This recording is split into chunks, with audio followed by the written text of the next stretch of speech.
През мен върви се в града на скръбта, през мен се стига в тъмата вечна, през мен върви се при народа клет.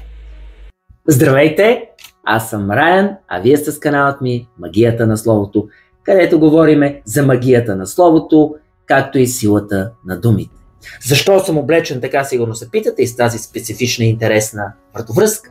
Защото предстои да говорим за една много ценна книга в моят живот, а именно Божествена комедия на италианският поет Данте Алигери. Данте Алигери, много често наричан само Данте, е роден около 1265 година в Флоренция, Флорентинска република, и е починал на 14 септември 1321 година в Равена, папска държава. Той е италиански поет, писател, литератор и философ, както и политически мислител от град Флоренция по време на средновековието. Считан е за една от най-важните фигури в световната литература.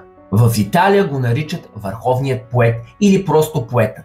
Данте, Петрарка и Бокачо са известни като Трите фонтана или Трите корони. Неговото най-прочуто произведение е комедия. По-късно получи името Божествена комедия, точно книгата, за която говорим тук. Считано за връхна точка в развитието на средновековната литература и основополагащо за развитието на съвременния италиански език. Наричан е бащата на италианския език.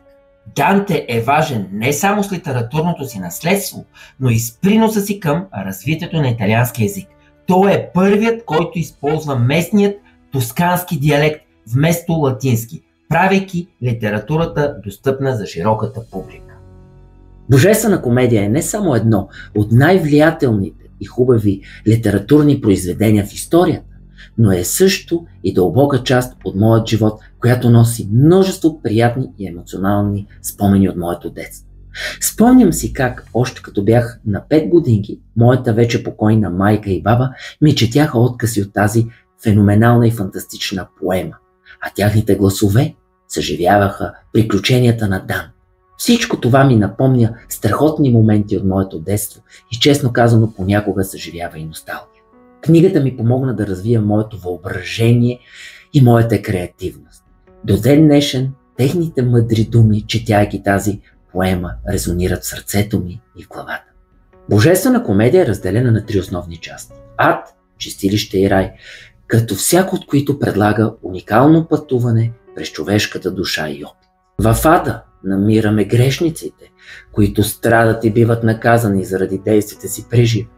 Чрез чистилището Данте изследва темата за покаянието и надеждата, а чрез рай Данте изследва блаженството и единството с Божественото, където душата намира мир и щастие. Теми и символизъм. Темата за спасението е основна в Божествена комедия. Данте използва своята поезия, за да изрази личния си стремеж към изкупление, предизвикайки читателя да се замисли за собствените си действия и последствията от тях. Всеки персонаж, който среща, носи със себе си дълбоки значения и символи. Например, Вергили, който представлява разума, е важен съюзник в пътуването му, докато Беатриче, символ на божествената любов, го води през рая. Тези герои показват, че разумът и любовта са ключови за постигането на вътрешен мир. Символизъмът в произведението е невероятно богат. Всеки кръг на ада, всяка стъпка в чистилището и всеки свят в рая отразяват различни аспекти на човешкия опит и моралната структура на обществото. Данте не просто разказва история, той предлага алегория на живота, която предизвиква размисъл и вдъхновение. Личният ми опит с книгата Божествена комедия е неизменна част от моето възпитание и моята идентичност.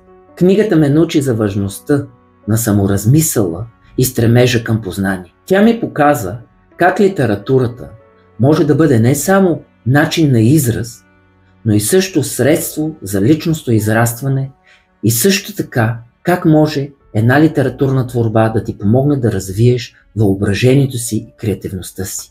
А спомените от онези мразовити зими, в които четяхме заедно с мама и баба, ми носят не само невероятна носталгия и понякога ме натъжават, но в същото време и ме радват, че още в съвсем детска и ранна възраст открих тази невероятна творба. В допълнение с книгата Божествена комедия, аз съм и голям фен на видеоигрите, както някой от вас знаят. А една от любимите ми игри за PlayStation 3 е именно Dante Inferno, която е по тази книга. Естествено, има и разминавания, но тази игра добави и интерактивен елемент към вече любима творба.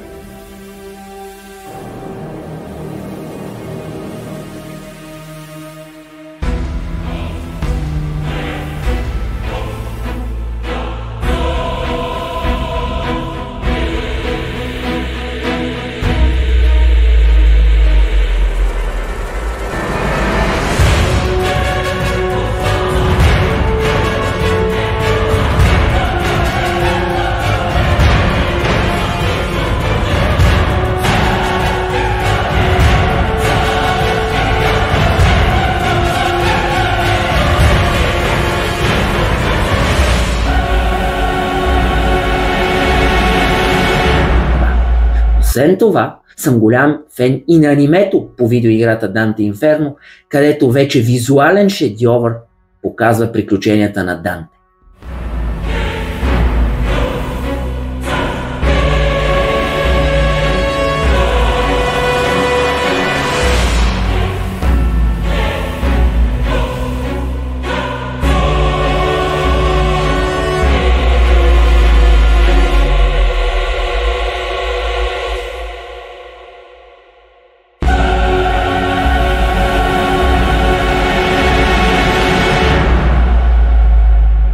Като заключение, искам да ви кажа, ако не сте чели Божествена комедия на Данте Алигиери, силно ви препоръчвам да я прочетете, защото тя не само ще обогати вашия литературен свят, но също така ще ви помогне да развиете вашето въображение и вашата креативност, представяйки си светът, който описва Данте.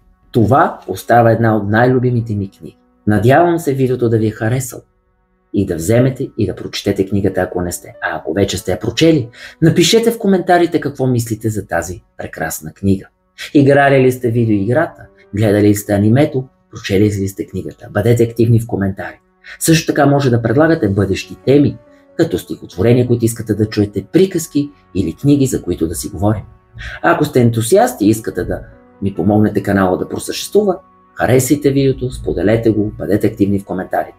Ако сте по-големи ентусиасти, абонирайте се за този канал, както и за другите ми социални мрежи, като ще намерите линк към портал с всички линкове в описанието на канала. Но ако сте по-големи ентусиасти и искате да ми помогнете да реализирам проектите си, като късометражите филми, издаването на книгите, или да подобря каналите, или пък да създам проект Kicks, за който по-натам ще говоря, може да донейтнете сума по ваш избор в Revolut или чрез някои от другите платформи, на които ще намерите линк в описанието на канала или в портала, за който по-рано ви казах. Надявам се видеото наистина да ви е харесало и ако искате да гледате още такъв контент, помогнете ми този контент да достигне до повече хора. Изключително ви благодаря, че бяхме заедно. Надявам се да се насладите на книгата, тези от вас, които те първи ще я четат, защото книгата е прекрасна. Чао!